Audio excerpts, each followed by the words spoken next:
Hello, dear friends and not so much friends. I'm Natalie, and today we are diving into a fascinating story of Catherine Deneuve, an actress who is often described as the epitome of fatal beauty. She has left a trail of heartbreaks among the biggest names in world cinema. However, there is an intriguing twist to her story. She made a conscious decision not to fall in love anymore. Why? Let's find out. Catherine Deneuve, originally Catherine Dorleac, was born in 1943 to theatre actors René Deneuve and Maurice Dorleac. Growing up, she was known as a shy and obedient girl. Reflecting on her childhood, Catherine mentioned, "For a long time, I was considered pretty and narrow-minded.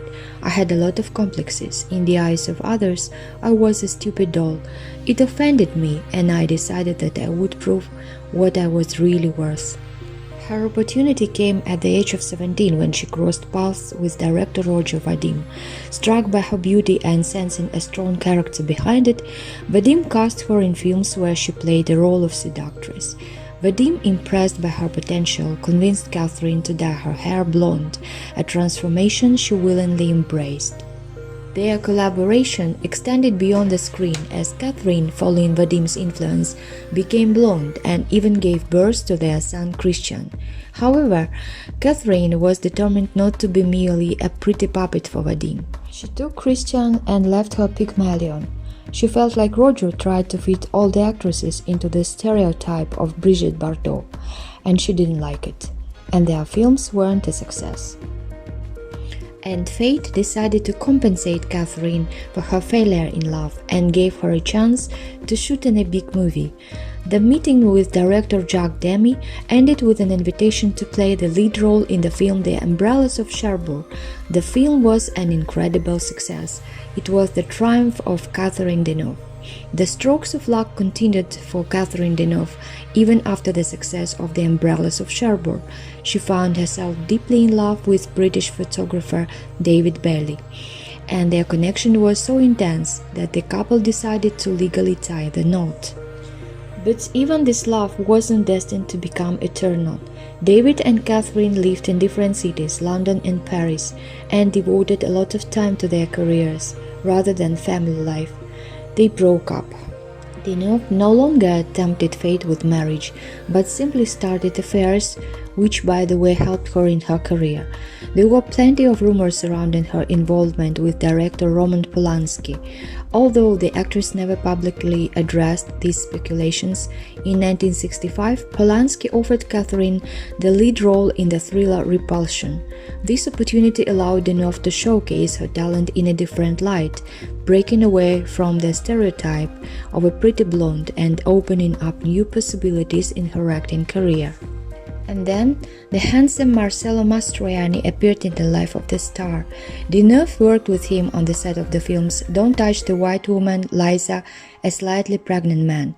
Serious passions ignited on set between Catherine and Marcello, but this romance brought pain to both. Marcello, known for occasional infidelities, decided to divorce his wife and move to Paris. Expressing his profound love, Marcello gifted Catherine a villa in Nice. Confident, he proposed only to face rejection and tried again after the birth of their daughter Chiara. And again, his attempts were in vain. Deneuve preferred not to marry to keep love alive. Later, she just packed up and left. Despite the difficult relationship and reluctance to get married, Deneuve called Mastroianni the greatest love of her life. During the filming of the movie A Cop, fate brought together two French stars, Alain Delon and Catherine Deneuve. The romance unfolded swiftly, with Monsieur Delon actively courting his charming co-star. He openly expressed his unearthly love for Deneuve in the press, making their relationship a topic of public discussion. The revelation of the calculated nature of the romance and the pressure from the charismatic Alain Delon alarmed Catherine. The romance was not even a month old when she found out that this affair was part of the budget of the PR campaign of the future film. Delon was warned about this, and he received money for her kisses. Deneuve shared that Delon's kisses were disgusting. The experience with the charming Delon left a lasting impact on Deneuve, leading her to decide that maintaining friendships with male actors was a better approach. This realization occurred on the set of the film I Love You All, where the brilliant Deneuve starred alongside the equally brilliant Gerard Depardieu. True friendship is love for Catherine. When they played the bad scene, they confessed their friendship to each other, and so far, they have not changed their feeling, the deep and enduring bond she shares with Gerard Depardieu.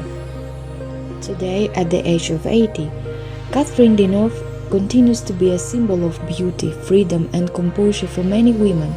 She's seen as a woman who captivates men with her charm, but seems hesitant to fall in love herself. That perception might hold true, or perhaps there is another side to this story.